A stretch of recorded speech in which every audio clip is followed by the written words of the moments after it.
प्राणनाथमहं भजे मोकोऽपि यत्प्रसादेन मुकुन्दशयनायते राजराजायते रिक्तो राघवेन्द्रं तमाश्रये सुधीजनसुमन्धारं सुधीन्द्रसुतसुप्रियं शुशमीन्द्रगुरुं वन्दे सुजयीन्द्रकरोद्भवं शुशमीन्द्रकराब्जोत्तं राघवेन्द्रगुरुप्रियं सुयतीन्द्रगुरुं वन्दे मूलरामार्चने रतं जलज्येष्ठनिभाकारं जगदीशपदाश्रयं जगतीतर विख्यातं जगन्नाथगुरुं भजे आपादमौलिपर्यन्तं गुरूणाम् आकृतिं स्मरेत् तेन विघ्नाः प्रणश्यन्ति सिद्ध्यन्ति च मनोरथाः श्रीगुरुभ्यो नमः हरिः ओम्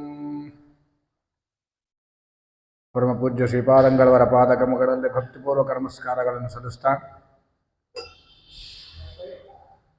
ಇಂದು ಜಗನ್ನಾಥದಾಸರ ಆರಾಧನಾ ಪರ್ವಕಾಲ.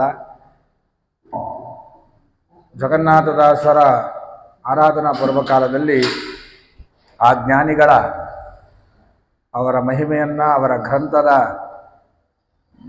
ಮಹಿಮೆಯನ್ನು, ಅವರ ಗುಣಗಳನ್ನು ನಾವು ಚಿಂತನೆ ಮಾಡಿದಾಗ ಅದು ಪರಿಪೂರ್ಣ ಆರಾಧನೆ ಎಂಬುದಾಗ್ತದೆ. ಹಾಗಾಗಿ ಜಗನ್ನಾಥದಾಸರು ವಿಶೇಷವಾಗಿ ನಮ್ಮ ರಾಯಚೂರಿನವರೇ. ಅವರು ಬ್ಯಾಗವಾಟಗಾರಮ್ಮ ಅವರದು. ಅವರ ಹೆಸರು ಶ್ರೀನಿವಾಸ ಅಂತ. ಪ್ರತಿ ವರ್ಷ ಅವರ ಚರಿತ್ರೆಯನ್ನು ಕೇಳ್ತೀರಿ. ಶ್ರೀನಿವಾಸ ಅಂತ. ಅವರು ಬಾಲ್ಯದಲ್ಲಿಯೇ ಒಳ್ಳೆಯ ಪಾಂಡಿತ್ಯವನ್ನು ಗಳಿಸಿರ್ತಕ್ಕಂಥ ಮಹಾಜ್ಞಾನಿಗಳು. ಅವರು ವಿಶೇಷ ಅಧ್ಯಯನಕ್ಕಾಗಿ ಪರಮ ಪೂಜ್ಯ ವರದೇಂದ್ರ ತೀರ್ಥ ಶ್ರೀಪಾದಂಗಳವರಲ್ಲಿ ಸುಧಾಂತ ಅಧ್ಯಯನವನ್ನು ಮಾಡಿರ್ತಕ್ಕಂಥವರು. ಯಾರು ಜಗತ್ತಿನಲ್ಲಿ ನಾನು ಇಂಥವರಿಂದ ಪ್ರಶಸ್ತಿಯನ್ನು ಪಡೆದೆ, ಇಂಥವರಿಂದ ನಾನು ಸರ್ಟಿಫಿಕೇಟ್ ಪಡೆದೆ ಎಂಬುದಾಗೇನು ಮಾತನಾಡ್ತೀವಲ್ಲ, ಹಾಗೆ ಪರಮ ಪೂಜ್ಯ ಕಲಿಯುಗ ಕಲ್ಪತರು ರಾಯರಿಂದ ಪ್ರಶಸ್ತಿಯನ್ನು ಪಡೆದಿರ್ತಕ್ಕಂಥವ್ರು ವರದೇಂದ್ರರು. ಯಾಕಂದರೆ ಸಪ್ತಮೋತ್ಸಮ ಯೋಗಿ ಅಂತ ಹೇಳಿದಿರ್ತಕ್ಕಂಥ ಮಹಾಜ್ಞಾನಿಗಳು. ನನ್ನ ಸಮನಾಗಿ ಬರ್ತಕ್ಕಂಥವ್ರು ಮುಂದೆ ಹೇಳಲಿದವರು ಅಂತ ರಾಯರೇ ಅವರಿದ್ದಾಗೆ ಹೇಳಿರ್ತಕ್ಕಂಥ ಅಂತಹ ಜ್ಞಾನಿಗಳು ವರದೇಂದ್ರ ತೀರ್ಥರು. ಆ ವರದೇಂದ್ರ ತೀರ್ಥ ಶ್ರೀಪಾದಂಗಳವರಲ್ಲಿ ವಿಶೇಷ ಸುಧಾಂತ ಅಧ್ಯಯನ ಮಾಡಿ ಉತ್ತಮ ಪಂಡಿತರಾಗಿರ್ತಕ್ಕಂಥವರು ಶ್ರೀನಿವಾಸಾಚಾರ್ಯರು. ಅವರೇ ಮುಂದೆ ಜಗನ್ನಾಥದಾಸರಾಗಿ ಬರ್ತಾರೆ. ಅವರ ಚರಿತ್ರೆಯನ್ನು ನೀವೆಲ್ಲರೂ ಪ್ರತಿ ಸಲ ಕೇಳಿದಂತೆ ಒಳ್ಳೆಯ ಜ್ಞಾನಿಗಳು, ತಪಸ್ವಿಗಳು. ಅವರು ಒಳ್ಳೆಯ ವಿದ್ವಾಂಸರಾದ ಮೇಲೆ ಅನೇಕ ವ್ರತಗಳನ್ನು, ಪರಾನ್ನ ವ್ರತ ಇತ್ಯಾದಿಗಳನ್ನೆಲ್ಲ ವ್ರತಾನುಷ್ಠರಾಗಿರ್ತಕ್ಕಂಥವರು. ಅವರು ಒಂದು ದಿವಸ ವಿಜಯದಾಸರು ಬಂದಾಗ ಭಿಕ್ಷೆಗೆ ಬರಬೇಕು ಪ್ರಸಾದಕ್ಕೆ ಅಂತ ಬರದೇ ಇದ್ದ, ಸುಳ್ಳು ಹೇಳಿ ಹೊಟ್ಟೆ ನೋವು ಬಂತು, ಹೊಟ್ಟೆ ಸುಳ್ಳು ಆಗಿದೆ ಅಂತ ಜ್ಞಾನಿಗಳಿಗೆ ಒಂದು, ಜಗನ್ನಾಥದಾಸರಿಗೆ ಶ್ರೀನಿವಾಸಾಚಾರ್ಯರಿಗೆ ಒಂದಿತ್ತು, ದಾಸಪ್ಪನ ಹತ್ರ ನಾನ್ಯಾಕೆ ಹೋಗಬೇಕು ಅಂತ ಇತ್ಯಾದಿಗಳು ಕಥೆಯನ್ನು ನಾವೆಲ್ಲ ಕೇಳಿದ್ದೀವಿ. ಹಾಗೆ ಅವರಲ್ಲಿ ಹೋಗಲಿಲ್ಲ. ಆಗ ಹೊಟ್ಟೆ ಶೂಲೆಯೇ ಬಂತು. ಅದಾದ ಮೇಲೆ ಅವರಿಗೆ ಪಶ್ಚಾತ್ತಾಪವಾಗಿ ಶರಣಾಗತರಾದರು. ಅದರಿಂದ ಅವರಿಗೆ ಎಲ್ಲ ಕಡೆ ಸೇವೆ ಮಾಡಿ ಬಂದರೂ ಪರಿಹಾರ ಆಗದಿದ್ದ ಕಾರಣ ಮತ್ತೆ ವಿಜಯದಾಸ ಹತ್ರ ಬಂದು ಪರಿಹಾರ ಮಾಡಿಕೊಂಡ್ರು. ಮತ್ತು ಅವರಿಂದ ತಿರುಪತಿ ಯಾತ್ರೆಗೆ ಹೋದರು. ಅಲ್ಲಿಂದ ಆಯುರ್ದಾನ ಪಡೆದರು. ಇವೆಲ್ಲವನ್ನು ನಾವು ಪ್ರತಿ ವರ್ಷ ಕೇಳಿದ್ದೇವೆ. ಅಂತಹ ಜ್ಞಾನಿಗಳ ಆರಾಧನಾ ಪರ್ವಕಾಲ. ಅವರು ನಮಗೆ ಕನ್ನಡದ ನ್ಯಾಯಸುಧೆಯಂತೆ ಪ್ರಸಿದ್ಧವಾಗಿರತಕ್ಕಂತಹ ಹರಿಕಥಾಮೃತ ಸಾರ, ಅದನ್ನು ನಮಗೆ ಕೊಟ್ಟು ಪರಮ ಉಪಕಾರ ಮಾಡಿ ಅನುಗ್ರಹ ಮಾಡಿರ್ತಕ್ಕಂಥವರು. ಜಗನ್ನಾಥದಾಸರು ಇವರ ಚರಿತ್ರೆಯನ್ನು ಕೇಳಿದಾಗೆಲ್ಲ ಒಂದು ನಾವು ತಿಳ್ಕೋಬೇಕೇನೆಂದರೆ, ಒಂದು ಜ್ಞಾನಿಗಳಿಗೆ ಸುಳ್ಳು ಹೇಳಬಾರದು ಅಂತ. ಸುಳ್ಳು ಹೇಳಿದರೆ ಏನಾಗ್ತದೆ ಅಂದರೆ, ಶ್ರೀನಿವಾಸಾಚಾರ್ಯ ಸಾಕ್ಷಿ ಅಂತೆ. ದೊಡ್ಡವರು ಬಂದಿದ್ದಾರೆ, ತೀರ್ಥ ಪ್ರಸಾದಕ್ಕೆ ಬಾ, ಪ್ರಸಾದ ತಗೋ, ನಾನಲ್ಲಿ ಹೋಗಲ್ಲ, ಏನೋ ಒಂದು ಸುಳ್ಳು ಹೇಳಿಬಿಟ್ರೆ ಏನಾಗ್ತದೆ ಅಂದರೆ, ಅವರಿಗೆ ಶ್ರೀನಿವಾಸಾಚಾರ್ಯ ಹೇಗೆ ಹೊಟ್ಟಿ ಶೂಲಿ ಅಂತ ಹೇಳಿದ್ರು ಹೊಟ್ಟಿ ಶೂಲಿಯಾಗಿ ಪರಿವರ್ತನೆ ಆಯಿತು. ಹಾಗೆ ಅವರಿಂದ ನಾವು ಅವರ ಚರಿತ್ರೆಯನ್ನು ಕೇಳಿದಾಗ ಒಂದು ಜ್ಞಾನಿಗಳಿಗೆ ಅಪಚಾರ ಮಾಡಬಾರ್ದು. ಅದಾದ ಮೇಲೆ ಗುರುಗಳ ಶರಣಾಗತಿರಾದರೆ ಉದ್ಧಾರ. ಇವೆರಡು ಅವರ ಚರಿತ್ರೆಯಿಂದ ನಾವು ತಿಳ್ಕೋಬೇಕು. ನಾವು ಏನೇ ಕಲಿತರೂ ಕೂಡ ಅವರ ಗುರುವಿನ ಗುಲಾಮನಾಗುವ ತನಕ ದೊರೆಯದನ್ನ ಮುಕ್ತಿ ಅಂತ ಏನು ಹೇಳಿದ್ದಾರಲ್ಲ, ಹಾಗಾಗಿ ಗುರುಗಳನ್ನು ಶರಣಾಗತರಾದರೆ ಅವರು ಉದ್ಧಾರ ಆಗ್ತದೆ. ಇವೆಲ್ಲವೂ ಅವರ ಚರಿತ್ರೆಯಿಂದ ನಾವು ತಿಳಿಬೋದು. ಅಂತಹ ಜಗನ್ನಾಥದಾಸರು ಈ ಹರಿಕಥಾಮೃತ ಸಾರ ಅಂತ ಏನು ನಮಗೆ ಜಗತ್ತಿಗೆ ಕೊಟ್ಟಿದ್ದಾರೆ, ಅದರ ವಿಷಯದಲ್ಲಿ ಸಾಕಷ್ಟು ವಿಷಯಗಳಿವೆ. ಆದರೆ ಅದರಲ್ಲಿ ಕರ್ಮ ಸಮರ್ಪಣೆ ಅಂತ ಹರಿಕಥಾಮೃತ ಸಾರದಲ್ಲಿ ವಿಶೇಷವಾಗಿ ಪರಮಾತ್ಮಗೆ ನಾವೇನೇ ಕರ್ಮ ಮಾಡಿದರೂ ಪರಮಾತ್ಮನಲ್ಲಿ ಸಮರ್ಪಣೆ ಮಾಡಬೇಕು ಎಂಬುದನ್ನು ಅದ್ಭುತವಾಗಿ ಅದನ್ನು ತಿಳಿಸಿದ್ದಾರೆ. ಅದನ್ನು ಯಥಾಮತಿಯಾಗಿ ವಿಚಾರವನ್ನು ಮಾಡೋಣ. ಅದನ್ನು ತಿಳಿದು ಗಾಳಗತಿಯಲ್ಲಿ ನಾವು ಅದನ್ನು ತರುವುದಕ್ಕೆ ಪ್ರಯತ್ನ ಮಾಡೋಣ. ಪ್ರಪಂಚದಲ್ಲಿ ಪ್ರತಿಯೊಬ್ಬ ಮನುಷ್ಯ ಪ್ರತಿ ಕ್ಷಣದಲ್ಲಿಯೂ ಕೂಡ ಕರ್ಮಗಳನ್ನು ಮಾಡ್ತಾ ಇರ್ತಾನೆ.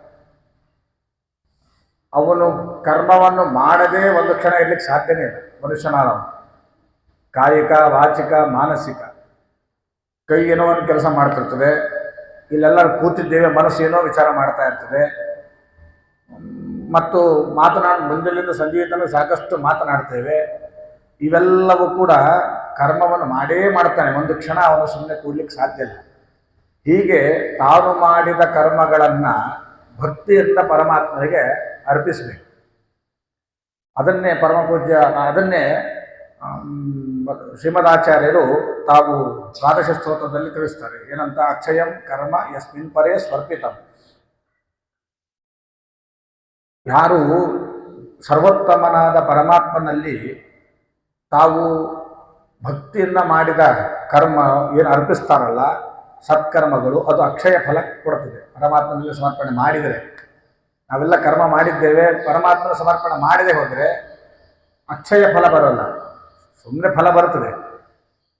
ಈಗ ನಾವು ಗೆಟ್ 1 buy 1 ಫ್ರೀ ಅಂತ ಇರ್ತದೆ ನೋಡಿ, 1 ತೊಗೊಂಡ್ರೆ 1 ಫ್ರೀ ಅಂತ ಇರ್ತದಲ್ಲ, ಅದನ್ನ ಯಾಕೆ ಹೋಗ್ತೀವಿ ನಾವು ಅಂದರೆ 1 ತೊಗೊಂಡ್ರೆ 1 ಫ್ರೀ ಬರ್ತದಂತ. ಕರ್ಮ ಸಮರ್ಪಣೆ ಮಾಡದೇ ಇದ್ರೆ ಬರೀ ಒಂದೇ ಬರ್ತದೆ, 2 ಬರಬೇಕು ನಮಗೆ. ಹಾಗಾಗಿ ಕರ್ಮ ಸಮರ್ಪಣೆ ಮಾಡಿದಾಗ ಮಾತ್ರ ಅದು ನಮಗೆ ಡಬಲ್ ಆಗಿ ಬರ್ತದೆ ಫಲ. ಹಾಗಾಗಿ ಅದು ಕರ್ಮ ಸಮರ್ಪಣೆ ಮಾಡಬೇಕು. ಅದನ್ನೇ ಭಾಗವತದಲ್ಲಿ ಹೇಳ್ತಾರೆ, ಕ್ಷೇಮಂನ ವಿಂದತಿ ವಿನಾಯದರ್ಪಣ. ನಾವು ಮಾಡಿದ ಕರ್ಮಗಳನ್ನು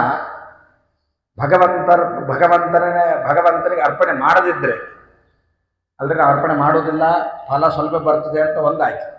ಅರ್ಪಣೆ ಮಾಡದಿದ್ದರೆ ಅದು ಮುಕ್ತಿ ಹೊಂದಲ್ಪಡೋದಿಲ್ಲ, ಅದು ಸರಿಯಾಗಿ ಅದು ನಮಗೆ ಫಲ ಸಿಗೋದಿಲ್ಲ. ಅದಕ್ಕೆ ಪರಮಾತ್ಮ ಹೇಳಿದ, ಕೃಷ್ಣ ಪರಮಾತ್ಮ, ಮಯಿ ಸರ್ವಾಣಿ ಕರ್ಮಾಣಿ ಸನ್ಯಸ್ಯಾಧ್ಯಾತ್ಮಚೇತಸ ನಿರಾಶೆ ನಿರ್ಮಮೋ ಭೂತ್ವ.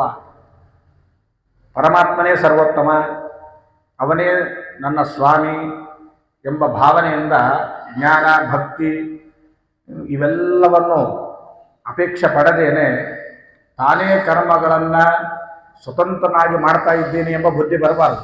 ನಾವು ಬೆಳಗ್ಗಿಂದ ಸಂಜೆ ಕರ್ಮವನ್ನು ಮಾಡ್ತೇವೆ, ನಾನು ಮಾಡಿದೆ ಅಂತ ಅಭಿಮಾನ ಬರಬಾರ್ದು. ಅದನ್ನೆಲ್ಲ ಬಿಡಬೇಕು. ನನ್ನಿಂದ ಆಯಿತು, ನಾನೇ ಮಾಡಿದೆ, ಈ ಅಭಿಮಾನವನ್ನು ಬಿಟ್ಟು ಪರಮಾತ್ಮ ಏನೇನು ಅವರವರ ವರ್ಣಗಳಿಗೆ ಉಚಿತವಾದ ಏನು ಕರ್ಮಗಳನ್ನು ಕೊಟ್ಟಿದ್ದಾನೆ, ನಿತ್ಯ ನೈಮಿತ್ತಿಕ ಕರ್ಮಗಳನ್ನು, ಅದೆಲ್ಲವನ್ನು ಪರಮಾತ್ಮನೇ ಮಾಡಿಸ್ತಾ ಇದ್ದಾನೆ ಎಂಬ ಬುದ್ಧಿಯಿಂದ ಪರಮಾತ್ಮನಿಗೆ ಕರ್ಮ ಸಮರ್ಪಣೆ ಮಾಡಬೇಕು. ಇದು ಪರಮಾತ್ಮನ ಆರಾಧನೆ, ಇದು ಪರಮಾತ್ಮನಿಗೆ ಕರ್ಮ ಸಮರ್ಪಣೆ ಅಂತ ಹೇಳ್ತಾರೆ. ಅವೆಲ್ಲ ಮಾಡಿ ಇದು ನಾನು ಮಾಡಿದೆ, ನನ್ನಿಂದ ಆಯಿತು, ನಾನು ಕೊಡಿಸಿದ್ದಕ್ಕೆ ಇವರೆಲ್ಲ ಕೂತಿದ್ದಾರೆ, ಇವೆಲ್ಲ ಭಾವನೆ ಬಂತು ಅಂದರೆ ಅದು ಪರಮಾತ್ಮನಿಗೆ ತೃಪ್ತಿಯಾಗುವುದಿಲ್ಲ. ಹಾಗಾಗಿ ಪರಮಾತ್ಮ ಹೇಳಿದ, ಯತ್ಕರೋಷಿ ಯದಶ್ನಾಶಿ ಯಜ್ಜುಹೋಸಿ ತದಾಸಿ ಯತ್ತಪಸ್ಸಿ ಕೌಂತೆಯ ತತ್ಪುರುಷ್ಟು ಮದರ್ಪಣ. ಸಣ್ಣ ಕೃಷ್ಣ ಹೇಳಿದ, ಅಲ್ಲರಿ ಎಲ್ಲರಿಗೂ ಒಂದು ಪ್ರಶ್ನೆ ಇದ್ದಿರ್ತದೆ, ಎಲ್ಲ ಕೃಷ್ಣಾರ್ಪಣ ಯಾಕೆ ಅಂದರೆ ಕೃಷ್ಣನೇ ಹೇಳಿದ್ದಾನೆ, ಯತ್ಕರೋಷಿ ಯದಶ್ನಾಸಿ. ನೀನು ಯಾವ ವಿಹಿತ ಕರ್ಮಗಳನ್ನು ಮಾಡ್ತೀಯೋ, ಯಾವುದು ವಿಹಿತವಾದ ಅನ್ನವನ್ನು ಸ್ವೀಕಾರ ಮಾಡ್ತೀಯೋ, ಯಾವುದು ಸತ್ಪಾತ್ರನಿಗೆ ವಿಹಿತವಾದದ್ದನ್ನು ದಾನ ಮಾಡ್ತೀಯೋ, ಯಾವುದು ವಿಹಿತವಾದ ತಪಸ್ಸನ್ನು ಆಚರಿಸ್ತೀಯೋ ಅದನ್ನೆಲ್ಲವೂ ಕೂಡ ನನಗೆ ಸಮರ್ಪಣೆ ಮಾಡು. ಹಾಗಾಗಿ ಕೃಷ್ಣಾರ್ಪಣ ಅಂತ ಜಗತ್ತಿನಲ್ಲಿ ಪ್ರಸಿದ್ಧಿ ಆಯಿತು. ಹಾಗಾಗಿ ಕರ್ಮಶುದ್ಧಿ ಮದರ್ಪಣಂ ಅಂತ ಹೇಳ್ತಾರೆ.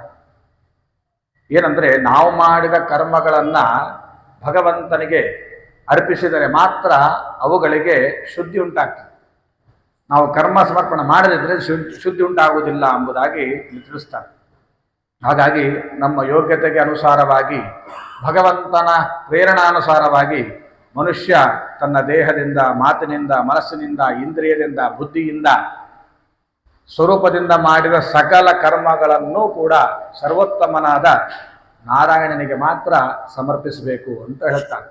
ಹಾಗಾಗಿ ನಾವೆಲ್ಲರೂ ಕರ್ಮಗಳನ್ನು ಮಾಡಬೇಕಾದ್ರೆ ಪಾಪಕರ್ಮಗಳು ಆಗ್ತವೆ. ನಾವೆಲ್ಲ ಕರ್ಮ ಮಾಡ್ತಾ ಇರ್ತೀವಿ, ಪಾಪಕರ್ಮಗಳು ಹೆಚ್ಚಿಗೆ ಆಗ್ತಾವೆ. ನಾವು ಮಾಡಬೇಕಾದ್ರೆ ಪೂಜೆ ಕೂತಿರ್ತೀವಿ, ಯಾರೇನೋ ಮಂದಿ ಮಾತಾಡಿಸ್ತೀವಿ, ಶಕ್ತಿನಿಂದ ಒದರಿ ಬಿಡ್ತೀವಿ, ಪಾಪ ಬಂತು. ನಾವು ಕರ್ಮ ಮಾಡಬೇಕಾದ್ರೆ ಪಾಪಗಳು ಸಾಕಷ್ಟು ಆಗ್ತವೆ. ಹಾಗಾಗಿ ಪರಮಾತ್ಮನಲ್ಲಿ ಏನು ಪ್ರಾರ್ಥನೆ ಮಾಡಬೇಕಂದ್ರೆ, ಪೂಜೆ ಕೂತಾಗ ಫೋನ್ ಬರ್ತಾವೆ, ಅದೇ ಖಾಲಿ ಕೂತಿರ್ತೀವಿ ಫೋನ್ ಹಿಡ್ಕೊಂಡು, ಅವು ಫೋನೇ ಬರೋಂಗಿಲ್ಲ. ಹಾಗಾಗಿ ಪರಮಾತ್ಮನಿಗೇನು ಪ್ರಾರ್ಥನೆ ಮಾಡಬೇಕಂದ್ರೆ, ಪರಮಾತ್ಮ ನನ್ನ ಪೂರ್ವ ಕರ್ಮದಿಂದ ಪಾಪಗಳೆಲ್ಲ ಬಂದಿವೆ, ಘಟಿಸಿ ಹೋಗಿವೆ, ಇನ್ನೊಮ್ಮೆ ನನ್ನಿಂದ ಪಾಪಕರ್ಮಗಳನ್ನು ಮಾಡದಂತೆ ನೀನು ಅನುಗ್ರಹಿಸು ಅಂತ ಪರಮಾತ್ಮನಲ್ಲಿ ಪ್ರಾರ್ಥನೆ ಮಾಡಬೇಕು. ಇದೇ ಪಾಪಕರ್ಮದ ಸಮರ್ಪಣೆ ಅಂತ.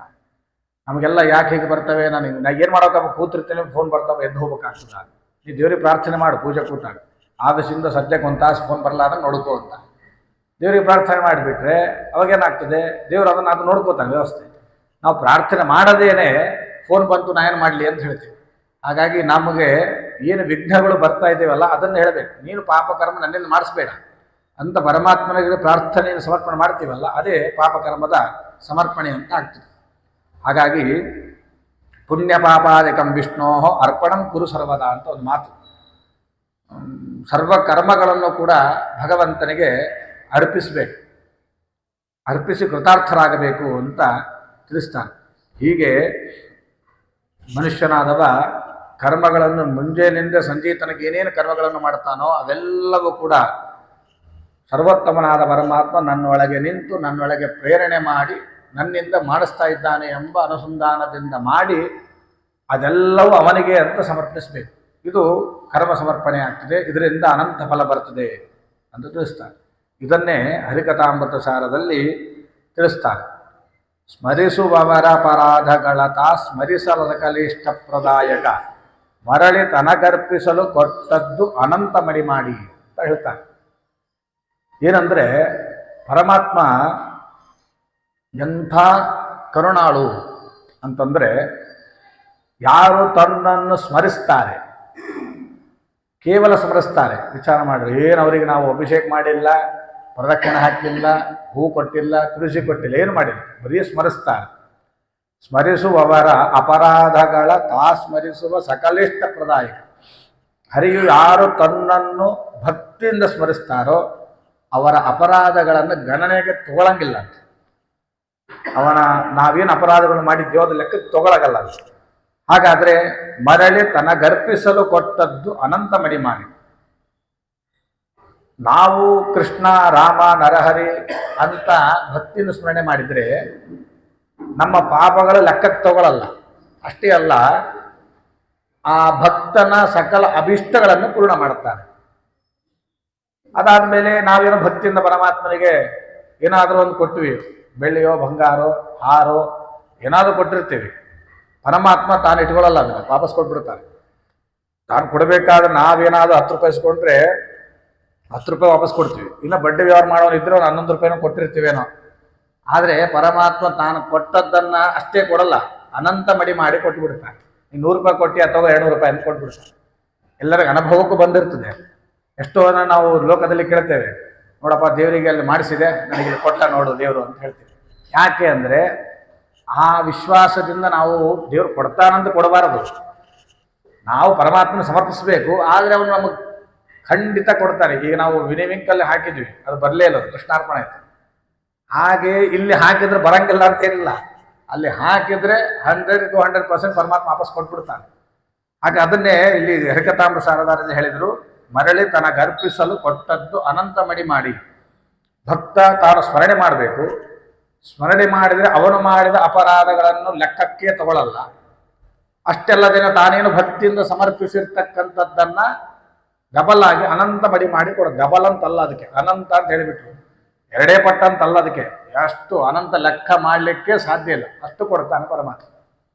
ಹಾಗಾಗಿ ಅಷ್ಟೇ ಅಲ್ಲದೇನೆ ಪರಿಪರಿಯಲಿ ಉಂದುಣಿಸಿ ಸುಖಸಾಗರದಿ ಲೋಲ್ಯಾಡಿಸುವ ಮಂಗಳ ಚರಿತ ಚಿನ್ಮಯ ಗಾತ್ರ ಲೋಕ ಪವಿತ್ರ ಸುಚರಿತ್ರ.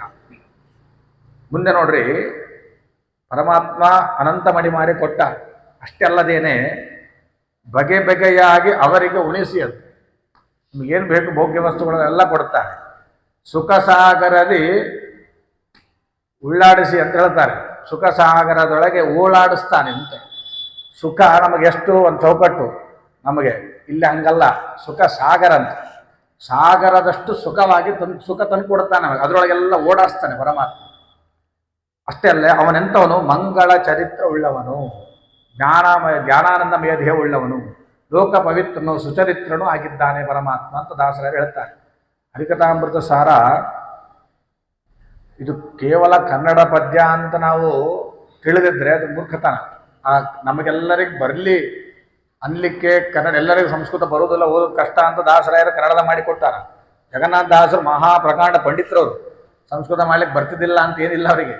ಮುಂದೆ ನಮ್ಮಂಥವ್ರು ಬರ್ತಾರೆ ದಡ್ರು, ಅವರಿಗೆಲ್ಲ ಓದ್ಲಿಕ್ಕೆ ಸ್ವಲ್ಪ ಅನುಕೂಲ ಆಗಲಿ ಅಂತ ಹೇಳಿ ಜಗನ್ನಾಥ ದಾಸರು ಕನ್ನಡದಾಗ ನಮ್ಮ ರಚನೆ ಮಾಡಿಕೊಟ್ಟಾರೆ ಹೊರತು ಒಳ್ಳೆ ವಿದ್ವಾಂಸರವರು, ಪ್ರಕಾಂಡ ಪಂಡಿತರವರು. ವರದೇಂದ್ರ ತೀರ್ಥರಲ್ಲಿ ಅಷ್ಟು ಪಾಂಡಿತ್ಯವನ್ನು ಗಳಿಸಿರ್ತಕ್ಕಂಥವರು ಅವರು. ಈ ಹರಿಕಥಾಮೃತ ಸಾರದಲ್ಲಿ ಹೆಜ್ಜೆ ಹೆಜ್ಜೆಗೂ ಕರ್ಮ ಸಮರ್ಪಣೆ ಬಗ್ಗೆ ಹೇಳ್ತಾರೆ. ಭಗವಂತ ತನ್ನ ಭಕ್ತರಿಗೆ ಇಷ್ಟಗಳನ್ನು ನೀಡುತ್ತಾನೆ, ಕೊಟ್ಟದ್ದನ್ನು ಅನಂತ ಮಡಿ ಮಾಡಿ ಕೊಡುತ್ತಾನೆ. ನಾವು ಸಮರ್ಪಿಸ್ಬೇಕು ಅದನ್ನು, ಅಷ್ಟೇ. ಸಮರ್ಪಿಸಲಿಲ್ಲ ಅಂದರೆ ಕೊಡಲ್ಲ, ನಾವು ಸಮರ್ಪಿಸ್ಬೇಕು. ಹೀಗೆ ಆ ಹರಿಕಥಾಮೃತದಲ್ಲಿ ಜಗನ್ನಾಥ ದಾಸ್ ಹೇಳ್ತಾರೆ. ಅದನ್ನೇ ಶ್ರೀಮದಾಚಾರ್ಯ ಹೇಳಿದ್ದನ್ನೇ ಇವರು ಹೇಳ್ತಾರೆ. ಅಕ್ಷಯಂ ಕರ್ಮ ಯಸ್ಮಿನ್ ಪರೇ ಸ್ವರ್ಪಿತಂ. ಇದನ್ನು ನಾವು ಕರ್ಮಗಳ ಸಮರ್ಪಣೆ ಮಾಡುವುದಕ್ಕೆ, ಜೀವನಕ್ಕೆ ಸಾರ್ಥಕ್ಯವನ್ನು ತಂದುಕೊಡುವ ಉಪಾಯ ಎಂಬುದಾಗಿ ನಾವು ತಿಳಿಬೇಕು. ಇದಾದ ಮೇಲೆ ಕೊಟ್ಟದ್ದನ್ನು ಕೈಗುಂಬ ರಕ್ಷಣ ಬಿಟ್ಟಗಲ ತನ್ನವರ ದುರಿತಗ ಅಟ್ಟುವನ ದೂರದಲ್ಲಿ ದುರಿತಾರಣ್ಯ ಪಾವಕನು ಬೆಟ್ಟ ಬೆನ್ನಲಿ ತೋರಿಸಿದವರುಳು ಸಿಟ್ಟು ಮಾಡಿದ ನೀನು ಹರಿಕಂಗೆಟ್ಟ ಸುರರಿಗೆ ಸುದಯ ನುನಿಸಿದ ಮುರಿದ ನಹಿತರನು. ಪರಮಾತ್ಮ ಭಕ್ತರು ತನಗೆ ಸಮರ್ಪಿಸಿದ್ದನ್ನು ಸ್ವೀಕಾರ ಮಾಡ್ತಾನೆ. ಸ್ವೀಕಾರ ಮಾಡದಲ್ಲದೇನೆ ತನ್ನ ಭಕ್ತರನ್ನ ಪರಮಾತ್ಮ ಒಂದು ಅರ್ಧ ಕ್ಷಣವೂ ಕೂಡ ಬಿಟ್ಟಿರೋದಿಲ್ಲ ಅಂತ. ನಮ್ಮ ಜೊತೆ ಯಾವಾಗಲೂ ಇರ್ತಾನೆ. ಅವನೇನು ಬಿಟ್ಟ ಅಂದರೆ ನಾವು ಓದ್ ವ್ಯರ್ಥರ್ಥ. ಹಾಗಾಗಿ ಅವನು ಒಂದು ಅರ್ಧ ಕ್ಷಣವೂ ಪರಮಾತ್ಮ ನಮ್ಮನ್ನು ಬಿಟ್ಟಿರ್ಲಿಕ್ಕೆ ಸಾಧ್ಯ ಇಲ್ಲ ಅಂತ ಹೇಳ್ತಾನೆ. ಬಿಟ್ಟಗಲ ತನ್ನವರ ದುರಿತಗ, ಅವನು ಯಾವತ್ತು ನಮ್ಮೊಂದು ಅರ್ಧ ಕ್ಷಣವೂ ಬಿಟ್ಟಿರುವುದಿಲ್ಲ. ಅಷ್ಟೇ ಅಲ್ಲ, ಅವರ ಪಾಪಗಳನ್ನು ದೂರ ಮಾಡ್ತಾ ಇರ್ತಾನೆ. ಹೇಗೆ ಅಂದರೆ ಈ ಪಾಪಗಳ ಅರಣ್ಯ ಅಂತೆ. ದುರಿತಾರಣ್ಯ ಪಾವಕನು ಅಂದರೆ, ಅರಣ್ಯ ಪಾವಕ ಅಂದರೆ ಕಾಡ್ಗಿಚ್ಚು ಅಂತ. ದುರಿತ ಅಂದರೆ ಪಾಪಗಳು. ನಮ್ಮ ಪಾಪಗಳು ಎಣಿಸ್ತೀವಿ ಅಂದರೆ ಸಾಧ್ಯ ಇಲ್ಲ. 108 ಮಣಿ ಗಾಯತ್ರಿ ಎಣಿಸ್ಬೋದು. ನಮ್ಮ ಪಾಪದ ರಾಶಿಯಲ್ಲಿ ಹಾಕಿ ಎಣಸಪ್ಪ ನನ್ನ ಪಾಪ ಎಷ್ಟಾವ ಅಂತಂದರೆ ಅವನು ಇಡೀ ಜೀವನದ ಆಯುಷ್ಯ ಮುಗಿದ್ರು ನಮ್ಮ ಪಾಪ ಮುಗಿಗಿಲ್ಲ. ಅಷ್ಟು ಸಂಖ್ಯೆಗಳಿವೆ ನಮ್ಮದು.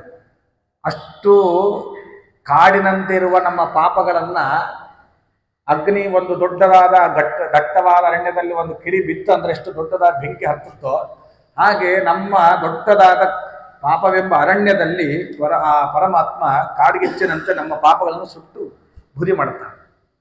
ಅಷ್ಟಲ್ಲದೇನೆ ಬೆಟ್ಟ ಬೆನ್ನಲ್ಲಿ ಹೊರಿಸಿದವರುಳು ಮಂದರ ಪರ್ವತವನ್ನು ತನ್ನ ಬೆನ್ನ ಮೇಲೆ ಹೊತ್ತುಕೊಂಡ ಪರಮಾತ್ಮ. ಹೊತ್ತಿನ ಮೇಲೆ ದೇವತೆಗಳ ಮೇಲೆ ಸಿಟ್ಟನ್ನು ಮಾಡ್ಕೊಳ್ಳಿಲ್ಲ. ನಮಗೇನಾದರೂ ಸ್ವಲ್ಪ ಹೋಗ್ಬೇಕಾದ್ರೆ ಒಂದು ಚೀಲ ಇಟ್ಟು ಹೋಗಪ್ಪ ಅಂದ್ರೆ ಶುರು ಮಾಡ್ತೀವಿ ಮನಸ್ಸಿನಾಗ, ನಮಗೇನಾಗಿತ್ತು ಅಂತ, ಇದು ನಾವೇ ಹೊತ್ಕೊಂಡು ಹೋಗ್ಬೇಕಾ ಅಂತ. ಇವೆಲ್ಲ ನಾವು ಬೈತಿರ್ತೀವಿ. ಪರಮಾತ್ಮನ ದೊಡ್ಡ ಬೆಟ್ಟವನ್ನು ಹೊರಿಸಿದ್ರು ಬೆನ್ನ ಮೇಲೆ ಹೊರಿಸಿದ ಸಿಟ್ಟಿಗೇನು ಹೇಳಲಿಲ್ಲ ಅವನು ದೇವತೆಗಳ ಮೇಲೆ. ಆ ಸಿಟ್ಟು ಮಾಡದೇನೆ ಕಂಗೆಟ್ಟ ಸುರರಿಗೆ ಸುದಯ ನುನಿಸಿದ. ದೇವತೆಗಳೆಲ್ಲರೂ ಸೋತು ಹೋಗಿದ್ದರು, ದೈತ್ಯರಿಂದ ಕಂಗೆಟ್ಟು ಹೋಗಿದ್ದರು, ಐಶ್ವರ್ಯ ಭ್ರಷ್ಟರಾಗಿದ್ದರು, ಪರಮಾತ್ಮನ ಮೊರೆ ಹೋಗಿದ್ರು. ಸಮುದ್ರ ಮಥನ ಮಾಡು ಅಂತ ಹೇಳ್ದ. ಕಡಗೋಲು ಬೇಕು, ಮಂದರ ಪರ್ವತ ಕಡಗೋಲನ್ನಾಗಿ ಮಾಡ್ರಿ ಅಂತ. ಹಗ್ಗವನ್ನು ಹಾವನ್ನಾಗಿ ಮಾಡಿಕೊಡ್ರಿ ಅಂತ ಹೇಳ್ದ. ಕಡಿಲಿಕ್ಕೆ ಹೋದ್ರು. ಅದು ಸಮುದ್ರದೊಳಗೆ ಮುಳುಗ್ಲಿಕ್ಕೆ ಪ್ರಾರಂಭ ಆಯಿತು. ಅದಕ್ಕೆ ಸಪೋರ್ಟ್ ಬೇಕಲ್ಲ. ಕಡಗೋಲು ಭೋಗಣಾಗಿಟ್ಟಿರ್ತೀವಿ, ಕೆಳಗೆ ಸಪೋರ್ಟ್ ಇರ್ತದೆ, ಅದು ಕೆಳಗೆ ಹೋಗಲ್ಲ. ಈ ಸಮುದ್ರ ಆಳಾಗಿ ಹೋಗ್ತಾ ಇರ್ತದೆ. ಆಗೇನಾಯಿತು, ಪರಮಾತ್ಮನ ಪ್ರಾರ್ಥನೆ ಮಾಡೋದು. ಪರಮಾತ್ಮ ಅಲ್ಲಿ ಬೆನ್ನಿನ ಮೇಲೆ ಪೂರ್ಣ ರೂಪದಿಂದ ಬಂದು ಅದು ತನ್ನ ಮೇಲೆ ಹೊತ್ತುಕೊಂಡ. ಇಡೀ ಭಾರ ಆ ಪರಮಾತ್ಮನೇ ಬಿತ್ತು, ತಾವು ಕಡ್ಲಿಕ್ಕೆ ಪ್ರಾರಂಭ ಮಾಡಿದ್ರು. ಅವತ್ತಿಂದ ಶುರು ಆಯಿತು, ದೇವ್ರ ಮೇಲೆ ಭಾರ ಹಾಕ್ಬಿಡಪ್ಪ ಅಂತ. ಏನೇ ಮಾಡ್ರೆ ದೇವರಿದ್ದ ದೇವ್ರ ಮೇಲೆ ಭಾರ ಹಾಕ್ಬಿಡು ಅಂತ ಇಡೀ ಭಾರವನ್ನು ಅವ್ರ ಮೇಲೆ ಹಾಕ್ಬಿಟ್ರು. ಅವತ್ತಿಂದ ಸುರದು ಏನಾದ್ರು ದೇವ್ರ ಮೇಲೆ ಭಾರ ಹಾಕಿದ್ದಾನೆ. ಹಾಗಾಗಿ ತನ್ನ ಅಷ್ಟು ಪರ್ವತವನ್ನು ಹೊತ್ತುಕೊಂಡಲ್ಲ, ದೇವತೆಗಳ ಮೇಲೆ ಸಿಟ್ಟು ತಾಳದೇನೆ ಕಂಗಾಲಾಗಿದ್ದರು ಅಂದ್ರೆ ಅರ್ಥಾತ್ ಐಶ್ವರ್ಯ ಭ್ರಷ್ಟರಾಗಿದ್ದರು ದೇವತೆಗಳೆಲ್ಲ. ಆಗ ಅವ್ರಿಗೇನು ಮಾಡದ, ಸುದೆಯ ನುಣಿಸಿದ ದೇವತೆಗಳಿಗೆ ಅಮೃತ ಬಂದ ಮೇಲೆ ದೈತ್ಯರು ಕಸ್ಕೊಂಡ್ರು. ಆಮೇಲೆ ಮೋಹಿನಿ ರೂಪ ತಾಳಿದ, ಅದು ಬೇರೆ, ನೀವು ಲಕ್ಷ್ಮೀ ಶೋಭ ಅಂದಾಗ ಅದನ್ನು ಹೇಳ್ತೀರಿ. ಆ ಅಮೃತವನ್ನ ದೈತ್ಯರಿಗೆ ಕೊಡದೇನೆ ದೇವತೆಗಳಿಗೆ ಅದನ್ನೆಲ್ಲರಿಗೂ ಉಣಿಸಿ ಇಡೀ ಶತ್ರುಗಳನ್ನು ಸಂಹಾರ ಮಾಡ್ತಾನೆ. ಹರಿ ತನ್ನ ಭಕ್ತರು ಸಮರ್ಪಿಸಿದ ಪದಾರ್ಥಗಳನ್ನ ಸ್ವೀಕರಿಸ್ತಾನೆ ಅಂತ ಹೇಳ್ತಾರೆ. ಇಲ್ಲಿ ಇದನ್ನೇ ಕೃಷ್ಣ ತನ್ನ ಭಗವದ್ಗೀತೆಯನ್ನು ಹೇಳ್ತಾನೆ, ಪತ್ರಂ ಪುಷ್ಪಂ ಫಲಂ ತೋಯಂ ಯೋಮೇ ಭಕ್ತ್ಯಾ ಪರೀಕ್ಷತಿ. ಯಾರು ಭಕ್ತಿಯಿಂದ ಪರಮಾತ್ಮನಿಗೆ ಒಂದು ತುಳಸಿ ಪತ್ರ ಇಟ್ಟರು ಸಂತೋಷ, 1 kg ಹೂವು ಹಾಕಿದ್ರು ಸಂತೋಷ, ಒಂದು ಬಾಳೆಹಣ್ಣು ಇಟ್ಟರು ಕಾಯಿ ಇಟ್ಟರು ಸಂತೋಷ, ನೀರಿಟ್ಟರು ಸಂತೋಷ ಪರಮಾತ್ಮ. ಆದರೆ ಭಕ್ತಿಯಿಂದ ಮಾಡ್ರಿ. ನಮ್ಮ ಮನೆಗೆ ನೈವೇದ್ಯ ಇಡ್ಲಿಕ್ಕೆ ಸಮಯ ಇಲ್ಲ ಅಂದ್ರೆ ಒಂದು ಬಟ್ಲದಾಗ ನೀರಿಟ್ಟು ಕೃಷ್ಣಾರ್ಪಣ ಅಂತೂ ಸಾಕು, ಪರಮಾತ್ಮ ತೃಪ್ತನಾಗ್ತಾನೆ.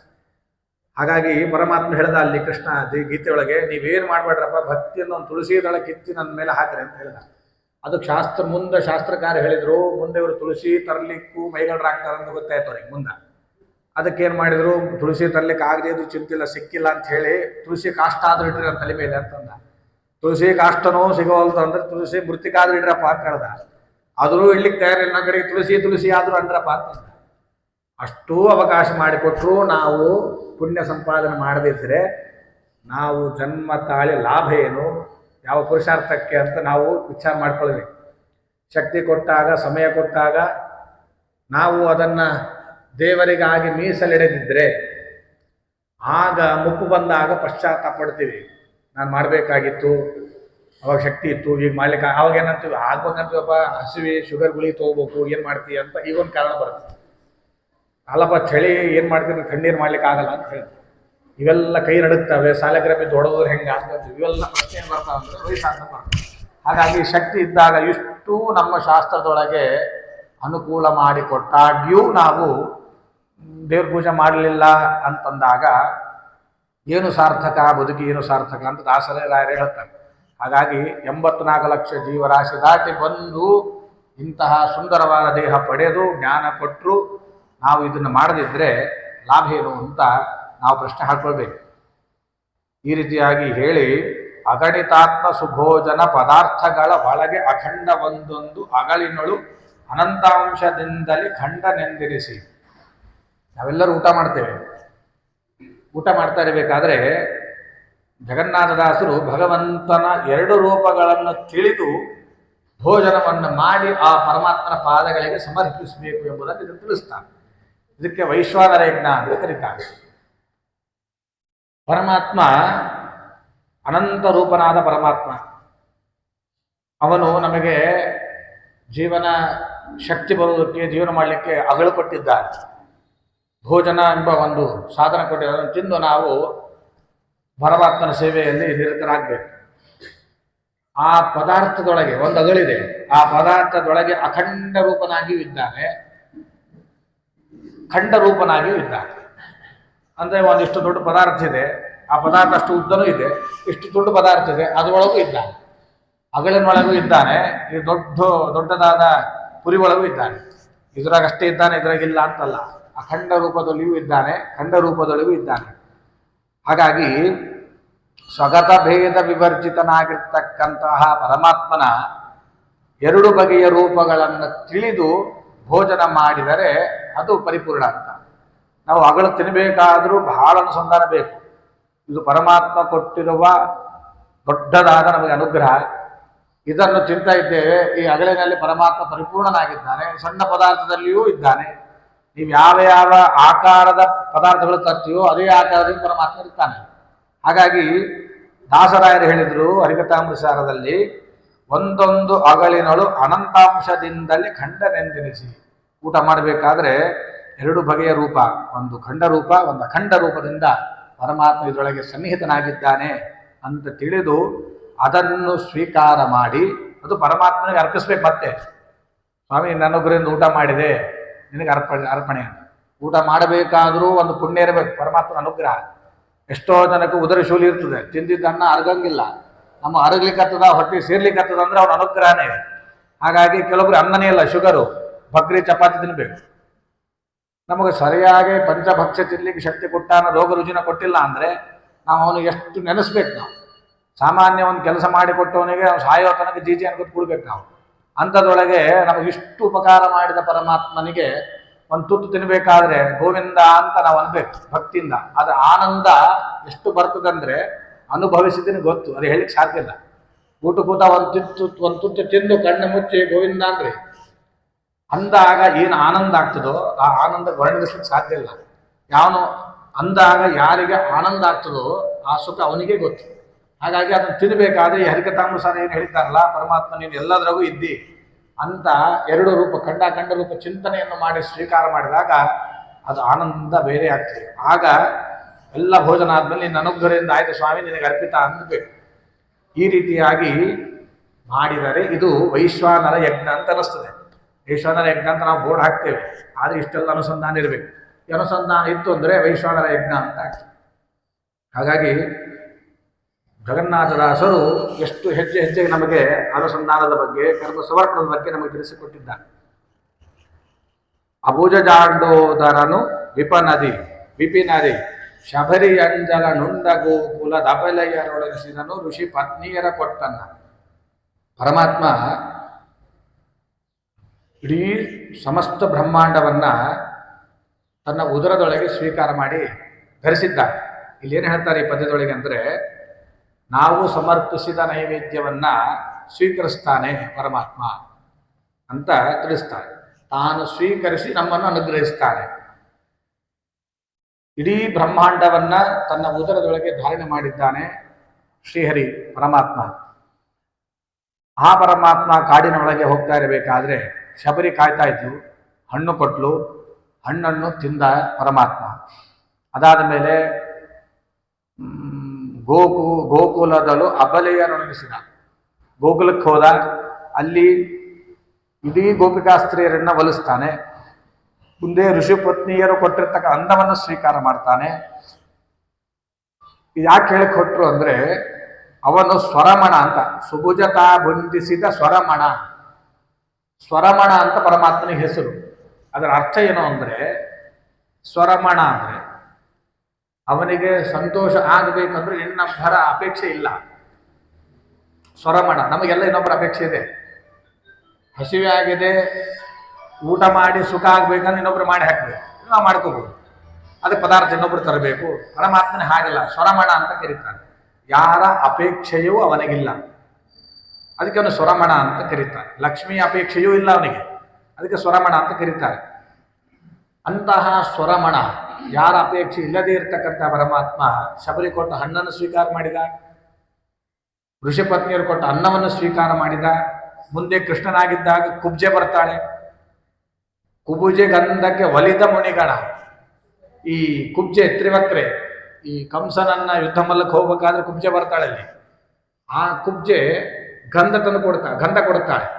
ಆ ಕುಬ್ಜೆ ತ್ರಿವಕ್ರೆ ಕೊಟ್ಟಿರ್ತಕ್ಕಂತಹ ಗಂಧವನ್ನು ಕೂಡ ಪರಮಾತ್ಮ ಸ್ವೀಕರಿಸಿದ. ಹೀಗೆ ಎಲ್ಲರೂ ಕೊಟ್ಟ ಪದಾರ್ಥ ಕಥೆಗಳ ಕೇಳ್ತೇನೆ, ಅದನ್ನೆಲ್ಲ ಸ್ವೀಕಾರ ವಿಜಯದಾಸರೇರು ಅದನ್ನೆಲ್ಲ ಪದ್ಯದಲ್ಲಿ ಅದನ್ನೆಲ್ಲ ಹಿಡಿದು ತಂದು ಹಾಕಿದ್ದಾರೆ. ಈ ರೀತಿಯಾಗಿ ಮುನಿಗಳಿಂದ ಜ್ಞಾನಿಗಳಿಂದ ಸೇವಿತನಾಗಿರ್ತಕ್ಕಂಥ ಪರಮಾತ್ಮ ನಾವು ಸಮರ್ಪಿಸಿದ ಕರ್ಮ ಫಲಗಳನ್ನು ಸ್ವೀಕಾರ ಮಾಡದೇ ಇರ್ತಾನೆ. ಇವರೆಲ್ಲ ಕೊಟ್ಟಿದ್ದನ್ನು ಸ್ವೀಕಾರ ಮಾಡ್ಯಾನ ಅಂದ್ರೆ ನಾವು ಕೊಟ್ಟಿದ್ದು ಸ್ವೀಕಾರ ಮಾಡ್ತಾನೆ, ಇದು ನಿಶ್ಚಿತವಾಗಿ ಸ್ವೀಕಾರ ಮಾಡ್ತಾನೆ. ಹಾಗಾದರೆ ನಾವು ದೊಡ್ಡ ಪದ ಅನ್ನ ಸಾರು ಎಲ್ಲ ತಂದೀವಿ, ಸ್ವೀಕಾರ ಮಾಡಿಲ್ಲ, ಅಲ್ಲಿ ಆಗಲ್ಲ. ಅಲ್ಲಿ ಶಬರಿ ಕೊಟ್ಟಿದ್ದು ಹಣ್ಣು ಸ್ವೀಕಾರ ಮಾಡಿದಾಗ ಕೈಯಾಗ ಹೋಯ್ತು.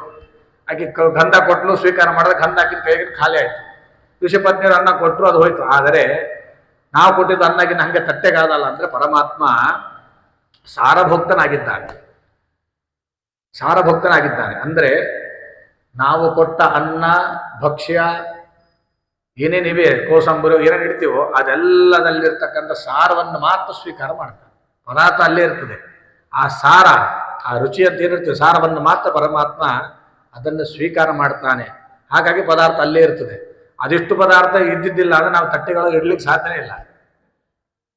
ಇಷ್ಟು ಒಂದೊಂದು ಊರು ಕ್ಷೇತ್ರದೊಳಗೆಲ್ಲ ಒಂದೊಂದು ಇಡೀ ಮಾಡಿದ ಅಡಿಗೆ ತಂದಿಡ್ತಾರೆ. ಈ ಕೋರವಾರ ಅಂತ ಇಂಥಲ್ಲೆಲ್ಲ ಕ್ಷೇತ್ರದೊಳಗೆ ಮಾಡಿದ ಅಡಿಗೆಲ್ಲ ತಂದಿಡಬೇಕಲ್ಲಿ. ತಂದಿಟ್ಟು ಕೃಷ್ಣಾರ್ಪಣ ಅನ್ಬೇಕು. ಅದಿಷ್ಟು ಖಾಲಿ ಆಯ್ತು ಅಂದ್ರೆ ಯಾರು ಇಡ್ತಾರೆ? ಎಷ್ಟು ಪರಮಾತ್ಮ ನಮ್ಗೆ ಇನ್ನೂ ಅನುಗ್ರಹ ಮಾಡ್ಯಾರ. ಅದರೊಳಗೆ ಇದ್ದುದು ಸಾರ ಮಾತ್ರ ಸ್ವೀಕಾರ ಮಾಡ್ತಾನೆ. ಸ್ವೀಕಾರ ಮಾಡಿ ಅದು ಪವಿತ್ರವನ್ನಾಗಿ ಮಾಡಿಸ್ತಾನೆ. ಅದು ನಾವು ಸ್ವೀಕಾರ ಮಾಡಲಿಕ್ಕೆ ಯೋಗ್ಯವನ್ನಾಗಿ ಮಾಡ್ತಾನೆ. ಆಮೇಲೆ ಅದನ್ನು ನಾವು ಅದು ಸ್ವೀಕಾರ ಮಾಡಬೇಕು. ಹಾಗಾಗಿ ಶುಭಂ ವಿಭತ್ಯಸೋ ನಿತ್ಯಂ ನಾಶುಭಂ ಸಹರಿ ಪಿಬೇತ್ ಇಲ್ಲಿ ಹೇಳ್ತಾರೆ. ಈ ಪರಮಾತ್ಮ ನಾವು ಕೊಟ್ಟ ಪದಾರ್ಥಗಳನ್ನು ಸಾರವನ್ನು ಸ್ವೀಕಾರ ಮಾಡ್ತಾನೆ. ಪರಮಾತ್ಮನಿಗೆ ನಾವು ನಿವೇದನೆ ಮಾಡುವ ಪದಾರ್ಥಗಳೇನಿವೆ ಅಲ್ಲ, ಆ ಪದಾರ್ಥಗಳನ್ನು ಅರ್ಪಿಸಬೇಕಾದ್ರೆ ನಾವೇನು ಮಾಡಬೇಕಂದ್ರೆ ಆ ಪದಾರ್ಥಗಳಲ್ಲಿರುವ ಅಭಿಮಾನಿ ದೇವತಾ ಪೂರ್ವಕ ಭಗವತ್ ಚಿಂತನೆಯನ್ನು ಮಾಡಬೇಕು. ಈ ಪದಾರ್ಥಗಳಲ್ಲಿ ಈ ಪರಮಾತ್ಮನ ಸನ್ನಿಧಾನ ಇದೆ, ಈ ಪದಾರ್ಥದಲ್ಲಿ ಇಂತಹ ಪರಮಾತ್ಮನ ರೂಪ ಇದೆ ಎಂಬುದಾಗಿ ಭಗವತ್ ಚಿಂತನೆಯನ್ನು ಮಾಡಿ, ಬಿಂಬ ಪ್ರತಿಬಿಂಬ ಮುಂದೆ ದೊಡ್ಡ ಪ್ರತಿಮೆ ಇದೆ, ಪರಮಾತ್ಮ ನಮ್ಮೊಳಗೂ ಇದ್ದಾನೆ. ಹಾಗಾಗಿ ಬಿಂಬ ಪ್ರತಿಬಿಂಬ ಅನುಸಂಧಾನ ಪೂರ್ವಕ ಇಲ್ಲಿರುವ ಪರಮಾತ್ಮ ಅಲ್ಲಿರುವ ಪರಮಾತ್ಮ ಬೇರೆ ಅಲ್ಲ. ಪ್ರತಿಮೆಯೇ ದೇವರಲ್ಲ, ಪ್ರತಿಮೆಯಲ್ಲಿ ಪರಮಾತ್ಮ. ಹಾಗಾಗಿ ಈ ಅನುಸಂಧಾನ ಪೂರ್ವಕವಾಗಿ ಪರಮಾತ್ಮನ ಪ್ರಾರ್ಥನೆ ಮಾಡಬೇಕು. ಸ್ವಾಮಿ, ನಿನ್ನ ಸ್ವಾಕ್ಯ ರಸಗಳನ್ನು ಪರಮಾತ್ಮ ಪದಾರ್ಥಗಳ ಸಾರವನ್ನು ಸ್ವೀಕಾರ ಮಾಡ್ತಾನೋ ನೀನು ಸ್ವೀಕಾರ ಮಾಡು ಅಂತ ಅನುಸಂಧಾನ ಪೂರ್ವಕವಾಗಿ ಪ್ರಾರ್ಥನೆ ಮಾಡಬೇಕು. ನೈವೇದ್ಯ ಟೈಮ್ನಾಗ ನಾವು ತೊಗೊಂಡು ಹಿಂಗಂತೀವಿ. ಇದು ಹೀಗಲ್ಲ, ಹೀಗೆ ವಿಚಾರ ಮಾಡಬೇಕು. ಪರಮಾತ್ಮ ಎಲ್ಲ ಪದಾರ್ಥಗಳಲ್ಲಿ ನೀನು ಇದ್ದಿ, ಎಲ್ಲ ಒಂದೊಂದು ಪದಾರ್ಥಗಳ ಒಂದೊಂದು ರೂಪದಲ್ಲಿದ್ದಾನೆ. ಅಷ್ಟೂ ರೂಪಗಳು ಹೇಳಲಿಕ್ಕೆ ನಮಗೆ ಶಕ್ತಿ ಇಲ್ಲ ಅಂತಾದರೆ ಕನಿಷ್ಠ ಪಕ್ಷ ಎಲ್ಲ ಪದಾರ್ಥದಲ್ಲಿ ನಿನ್ನ ರೂಪ ಇದೆ ಸ್ವಾಮಿ. ಹಾಗಾಗಿ ನೀನು ಆ ಸ್ವಾಕ್ಯ ರಸಗಳನ್ನು ನೀನು ಸ್ವೀಕಾರ ಮಾಡು ಅಂತ ಭಕ್ತಿಯಿಂದ ಪ್ರಾರ್ಥಿಸ್ಬೇಕು. ಆಗ ಅದು ಪರಮಾತ್ಮ ಸ್ವೀಕಾರ ಮಾಡ್ತಾನೆ. ಆಗ ಅದು ನೈವೇದ್ಯ ಅಂತ ಅನಿಸ್ಕೊಳ್ತದೆ. ಹೀಗೆ ಪರಮಾತ್ಮನನ್ನ ಚಿಂತನೆ ಮಾಡಿ ಆ ವೈಶ್ವಾನರ ಯಜ್ಞವನ್ನು ನಾವು ಮಾಡಿ ಪರಮಾತ್ಮನಿಗೆ ಸಮರ್ಪಿಸಬೇಕು. ಇದನ್ನೇ ದಾಸರ ಹರಿಪದ್ಯದಲ್ಲಿ ತಿಳಿಸ್ತಾರೆ. ಅದಾದ ಮೇಲೆ ಗಣನೆಯಿಲ್ಲದ ಪರಮ ಸುಖ ಸದ್ಗುಣಗಣಂಗಲ ಲೇಷ ಲೇಷಕ್ಕೆ ಎಣೆಯನಿಸದು ರಮಾಬ್ಜ ಭವ ಶಕ್ರಾದಿಗಳ ಸುಖವು. ಪರಮಾತ್ಮನ ಹೇಳ್ತಾರೆ ಇಲ್ಲಿ, ಪರಮಾತ್ಮನ ಸುಖ ಇದು ನಾವು ಕೊಟ್ಟರಷ್ಟೇ ಸುಖನ ಅಂದು ಇಲ್ಲ. ಪರಮಾತ್ಮನ ಸುಖ ಎಂಥದ್ದು ಅಂದ್ರೆ ಅನಂತವಾಗಿದೆ ಅಂತ. ಪರಮಾತ್ಮನ ಸುಖ ಎಂಥದ್ದು ಅಂದರೆ ಅದಕ್ಕೆ ಲೆಕ್ಕ ಮಾಡಲಿಕ್ಕೆ ಸಾಧ್ಯ ಇಲ್ಲ, ಅನಂತವಾಗಿದೆ. ಅವನ ಸದ್ಗುಣಗಳ ಸಮೂಹದ ಅಂಶಾಂಶಕ್ಕೂ ಈ ಲಕ್ಷ್ಮೀದೇವಿ, ಬ್ರಹ್ಮದೇವರು, ರುದ್ರದೇವರು, ಇಂದ್ರದೇವರು ಇವರೇ ಮೊದಲಾದ ಅವರ ಸುಖಗಳಿವೆಲ್ಲ ಅವೆಲ್ಲರ ಸುಖ ಸೇರಿಸಿದ್ರೂ ಪರಮಾತ್ಮನ ಸುಖಕ್ಕೆ ಸಮವಾಗಲ್ಲ. ಅಷ್ಟು ಪರಮಾತ್ಮನ ಸುಖ ಅನಂತ. ಹಾಗಾಗಿ ಉಣುತ ಉಣುತ ಮೈ ಮೆರೆದು ಕೃಷ್ಣಾರ್ಪಣವೆನಲು ನಾವು ಈ ಭೋಜನವನ್ನು ಮಾಡುತ್ತಾ ಮೈ ಮೆರಿಬೇಕಂತ. ಊಟದ ಮೈ ಮೆರಿಬಾರ್ದು. ಅಲ್ಲಿ ಕೃಷ್ಣಾರ್ಪಣ ಪರಮಾತ್ಮ ನಾಮಸ್ಮರಣೆಯಲ್ಲಿ ಮೈ ಮೆರಿಬೇಕು. ಮೈ ಮರೆತು ಏನು ಪರಮಾತ್ಮ ಆ ಕಾಲಕ್ಕೆ ಆನಂದ ಕೊಡ್ತಾನಲ್ಲ, ಏಕಾದಶಿ ಮಾಡಿಬಿಟ್ಟು ದ್ವಾದಶಿ ಮುಂಜಾನೆ ಸೂರ್ಯೋದಯ ಆಗಲಿ ಬಿಡಲಿ ಮೊದಲು ನಿರ್ಮಾಲ್ಯ ತೊಗೊಂಡು ಒಂದು ಪಾನಕ ಕುಡಿದ್ಬಿಡ್ತೀವಿ. ಕುಡಿದಾಗ ಅಬ್ಬಾ ಆನಂದ ಆಯ್ತು ನೋಡಪ್ಪ ಅಂಚಲ್ಲ, ಆ ಆನಂದ ಅದು ಪರಮಾತ್ಮ ಸಮರ್ಪಣೆ ಮಾಡಬೇಕು. ಅಂದರೆ ಆ ಆನಂದವನ್ನು ಕೃಷ್ಣಾರ್ಪಣ ಅಂತ ಎಂದರೆ ಪರಮಾತ್ಮ ಏನು ಮಾಡ್ತಾನೆ ಅಂದರೆ, ಜನನಿ ಭೋಜನ ಸಮಯದಲ್ಲಿ ಕೈ ಒಡ್ಡು ಮಂದದಲ್ಲಿ, ಈಗ ತಾಯಿ ಊಟ ಮಾಡ್ತಾ ಇರ್ತಾಳೆ. ಊಟ ಮಾಡ್ತಾ ಇರಬೇಕಾದ್ರೆ ಹುಡುಗ ಮಗ, ಸಣ್ಣ ಕೂಸು ಮಗಳೋ ಕೂಸು ಬರ್ತದೆ, ಬಂದು ಕೈ ಹೊಡ್ತದೆ, ಹಿಂಗೆ ತಿಂತದೆ, ರುಚಿ ಅನಿಸ್ತದೆ, ಮತ್ತೆ ಕೈ ಹೊಡ್ತಿರ್ತಾರೆ, ಮತ್ತೆ ಹಾಕ್ತೇವೆ. ಹಾಗೆ ನಾವು ಭಕ್ತಿ ಪರವಶರಾಗಿ ನಾವು ಭೋಜನ ಮಾಡುತ್ತಿರುವ ಸಮಯದಲ್ಲಿ ಅಥವಾ ವಿಷಯಾನುಭವ ಮಾಡುತ್ತಿರುವ ಒಳ್ಳೆಯ ನಮಗೆ ಯಾವುದೋ ಒಂದು ವಿಷಯದಿಂದ ಸುಖ ಸಿಗ್ತಾ ಇದೆ, ಅದನ್ನು ಅನುಭವ ಮಾಡುತ್ತಿರುವ ಸಮಯದಲ್ಲಿ ದೇಹ ಇಂದ್ರಿಯಗಳಿಂದ ಬಾಹ್ಯ ವಿಷಯಗಳನ್ನು ಮರೆತು ಆ ಕಾಲದಲ್ಲಿ ಸಿಗುವ ಏನು ಸಂತೋಷ ಇದೆ, ಆ ಆನಂದ, ಅದನ್ನು ಕೃಷ್ಣಾರ್ಪಣ ಅಂತ ಭಕ್ತಿ ಪರವಶರಾಗಿ ಹೇಳಿದರೆ ಪರಮಾತ್ಮದ ಸ್ವೀಕಾರ ಮಾಡ್ತಾನೆ. ಹೇಗೆ ಸ್ವೀಕಾರ ಮಾಡ್ತಾನೆ ಅಂದರೆ ದಾಸರು ಉದಾಹರಣೆ ಕೊಟ್ಟರು. ಜನನಿ ಭೋಜನ ಸಮಯದಲ್ಲಿ ತಾಯಿ ಊಟ ಮಾಡಬೇಕಾದ್ರೆ ಮಕ್ಕಳು ಕೈ ಒಡ್ಡು ಹೇಗೆ ತಿಂತಾರೋ ಹಾಗೆ ಕೃಷ್ಣ ಪರಮಾತ್ಮ ಆ ಭಗವತ್ ಭಕ್ತರು ಭಕ್ತಿಯಿಂದ ಕೊಟ್ಟ ಏನು ಕರ್ಮದ ಸಮರ್ಪಣೆ ಇದೆ ಅದನ್ನು ಸ್ವೀಕಾರ ಮಾಡ್ತಾನೆ ಅಂತ ದಾಸರಾಯರು ತಿಳಿಸ್ತಾನೆ. ಇಂಥ ಅದ್ಭುತವಾದ ವಿಷಯಗಳು ಈ ಹರಿಕಥಾಮೃತ ಸಾರದಲ್ಲಿ ದಾಸರಾಯರು ಅದು ನಮಗೆ ಹೆಜ್ಜೆ ಹೆಜ್ಜೆಗೂ ನಮಗೆ ಕನಿಸ್ತಾನೆ. ಅದಾದ ಮೇಲೆ ಈ ಪರಿಯಲಚ್ಚತ ಅಚ್ಯುತನ ತತ್ತದ್ರೂಪ ನಾಮಗಳ ಸಲೆ ನಾನಾ ಪದಾರ್ಥದಿ ನೆನೆದು ಭುಂಜಿಸುತ್ತರಲಿ ವಿಷಯ. ಭಗವಂತನ ಆಯಾ ರೂಪಗಳನ್ನ ನಾಮಗಳನ್ನ ಮತ್ತೆ ಮತ್ತೆ ಮೇಲಿಂದ ಮೇಲೆ ಪದಾರ್ಥಗಳಲ್ಲಿ ಚೆನ್ನಾಗಿ ಸ್ಮರಣೆ ಮಾಡ್ತಿರ್ಬೇಕು. ಒಂದೇ ಸಲ ಗೋವಿಂದ ಅಂದ್ರೆ ನಡೆಯಂಗಿಲ್ಲ. ಮೇಲಿಂದ ಮೇಲೆ ನಾವು ಒಂದೇ ಸಲ 1ನೇ ಕ್ಲಾಸ್ ಪಾಸ್ ಆದಮೇಲೆ ಯಾರು ಜಾಬ್ ಕೊಡಲ್ಲ. ಅವನೊಂದೊಂದು ಇದಿರ್ತದೆ, ಡಿಗ್ರಿ ಆಗಬೇಕು ಏನೋ ಒಂದು ಇರ್ತದೆ. ಅದಾದಮೇಲೆ ಅವನು ಪೋಸ್ಟಿಗೆ ಹೋಗ್ತಾನೆ. ಹಾಗೆ ಪರಮಾತ್ಮ ಅನುಗ್ರಹ ಆಗ್ಬೇಕಂದ್ರೆ ಒಂದೇ ಸಲ ಗೋವಿಂದ ಅಂದ್ಬಿಟ್ರೆ ಅನುಗ್ರಹ ಆಗಲ್ಲ. ಮೇಲಿಂದ ಮೇಲೆ ಪರಮಾತ್ಮನ ಆಯಾ ರೂಪಗಳನ್ನು ನಾಮಗಳನ್ನು ಮತ್ತೆ ಮತ್ತೆ ಪದಾರ್ಥಗಳಲ್ಲಿ ಚೆನ್ನಾಗಿ ಸ್ಮರಿಸ್ತಾ ಭೋಜನ ಮಾಡ್ತಾ ಇರಬೇಕು. ಹಾಗಾಗಿ ಹಿಂದೆಲ್ಲ ಹಿರಿಯರು ಊಟ ಕೂತಾಗ ಹಾಡು ಆಡ್ತಿದ್ರು. ಯಾಕೆ ಅಂದರೆ ಹಾಡು ಪರಮಾತ್ಮ ಸ್ಮರಣೆ ಆದರೆ ಬಿಡ್ಲಿ ಅಂತ. ಗೋವಿಂದ ಅನ್ರಿ, ಕೃಷ್ಣ ಅನ್ರಿ, ನರಹರಿ ಅನ್ರಿ. ಯಾಕೆ ಅಂದರೆ ಭೋಜನ ಮಾಡಬೇಕಾದ ಒಂದು ಯಜ್ಞ, ಅದನ್ನು ಚಿಂತನೆ ಮಾಡ್ತಿರ್ಬೇಕು. ಹಾಗಾಗಿ ಈ ರೀತಿಯಾಗಿ ಸ್ಮರಿಸುತ್ತಾ ಭೋಜನ ಮಾಡ್ತಿರ್ಬೇಕು. ವಿಷಯ ಪದಾರ್ಥಗಳನ್ನು ಕೊಡ್ತಾನೆ. ಹೊಟ್ಟೆಯಲ್ಲಿ ಪರಮಾತ್ಮ ನಮಗೆ ವಿಷಯ ಪದಾರ್ಥಗಳನ್ನು ಕೊಡ್ತಾನೆ. ಕೊಟ್ಟಿದ್ದನ್ನು ಹೊಟ್ಟೆಯೊಳಗೆ ಇರಿಸ್ತಾನೆ, ಅವನೇ ಇಡ್ತಾನೆ. ನಿಯಾಮಕನಾಗಿ ಇರುತ್ತಾನೆ ಮತ್ತು ವ್ಯಾಪ್ತನಾಗಿದ್ದಾನೆ. ಅಂತಹ ಭಗವಂತ ಅಂತ ತಿಳಿದು ನಿರ್ಲಿಪ್ತನಾಗಿರ್ಬೇಕು. ಹಾಗಾಗಿ ವಿಚಾರ ಮಾಡ್ರಿ, ಪರಮಾತ್ಮ ಅಗಳನ್ನು ಕಲಿಸ್ತಾನೆ, ತಿನ್ನಿಸ್ತಾನೆ, ಒಳಗೆ ಹೋಗ್ತದೆ, ಅಗಿಸ್ತಾನೆ, ಅಗಿಸಿದ್ದನ್ನು ಅರಗಿಸ್ತಾನೆ, ಅರಗಿಸಿದ್ದನ್ನು ಹೊರಗೆ ಹಾಕ್ತಾನೆ. ಇಷ್ಟೆಲ್ಲ ಅವನು ಮಾಡದಿದ್ದರೆ ನಾವು ಹೇಗೆ